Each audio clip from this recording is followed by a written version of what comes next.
How does a doctor cancel a surgery based on signature of someone literally lying there and unable to speak? And why is already a refund ready immediately? Just sign here. She already approved it. That's what my dad said, while I was still awake. Flat on the hospital bed, unable to move, unable to speak. Watching him hold the pen over paperwork I never saw. I'm Zirel. This was my surgery, the one I'd been waiting months for. The one already scheduled, cleared, and paid. Except I never approved canceling it. He signed my name anyway. Calm, confident, like he'd done it before. The doctor hesitated, actually hesitated, and said, "Are you sure she wants this?" And my dad didn't even look at me. She changed her mind. My heart started pounding so hard I thought the machines would give me away, but my body wouldn't respond. Then I heard something that didn't make sense.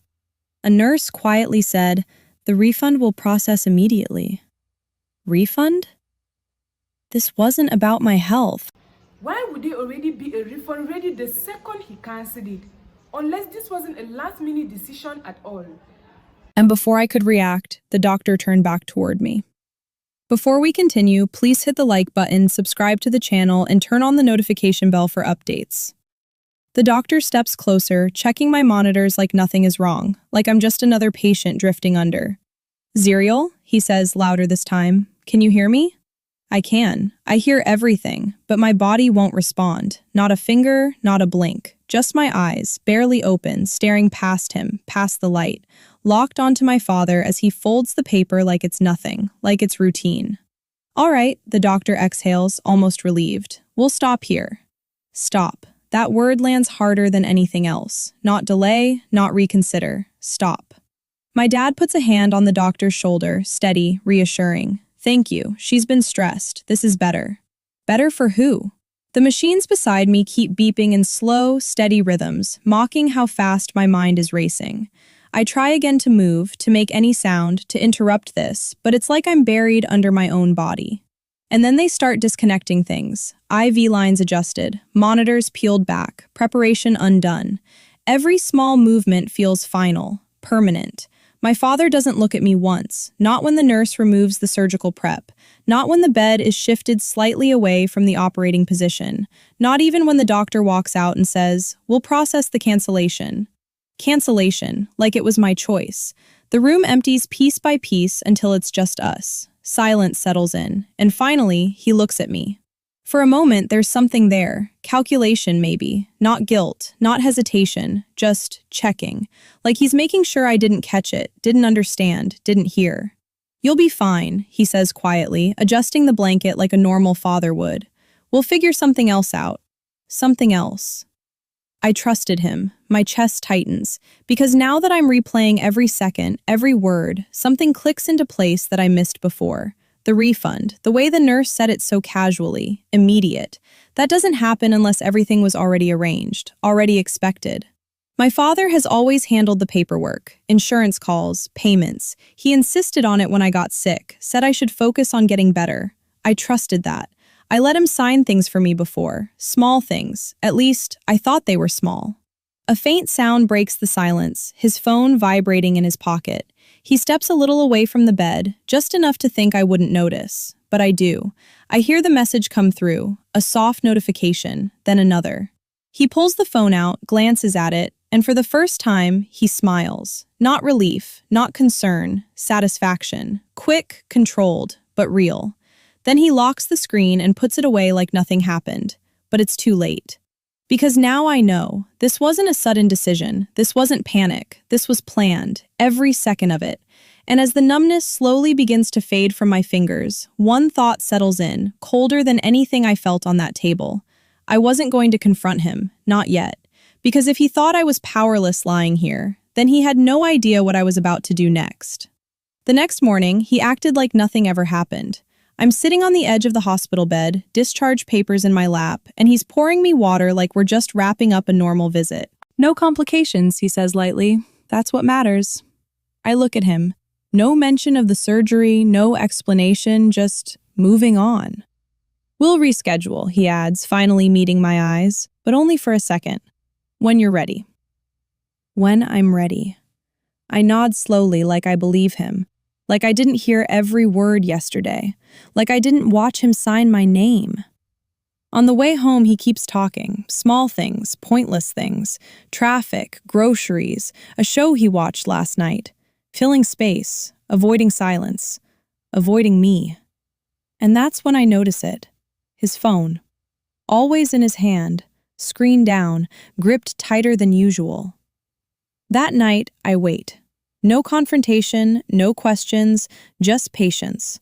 Around 2 a.m., when the apartment is completely quiet, I step into his room.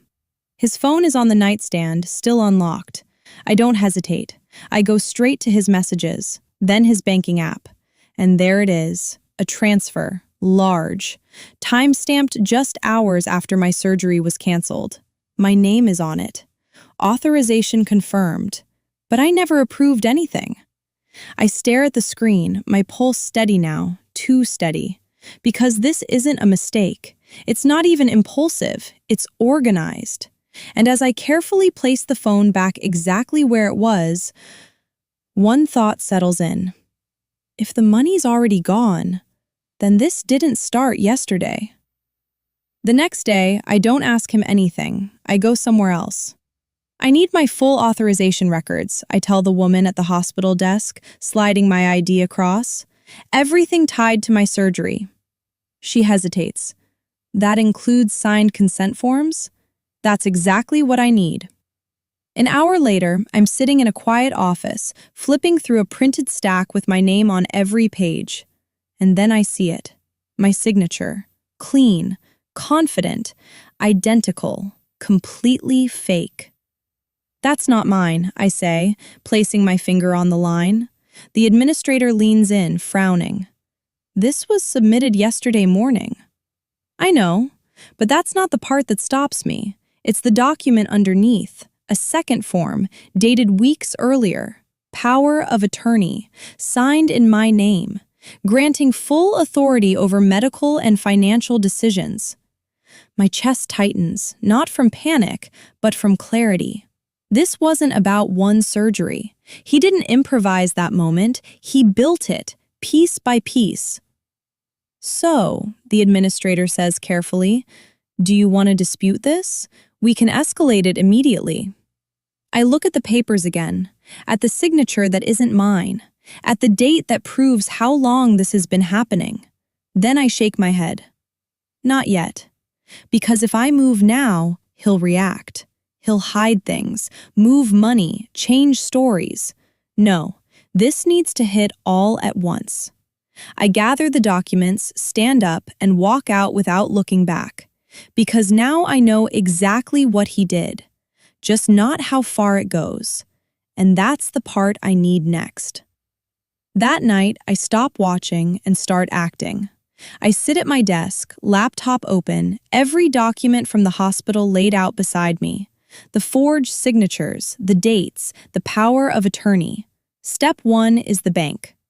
Hi, I need to report unauthorized transactions, I say, voice steady, and revoke any third-party authority on my accounts. They ask questions. I answer all of them. Names, dates, amounts. I don't rush. I don't hesitate.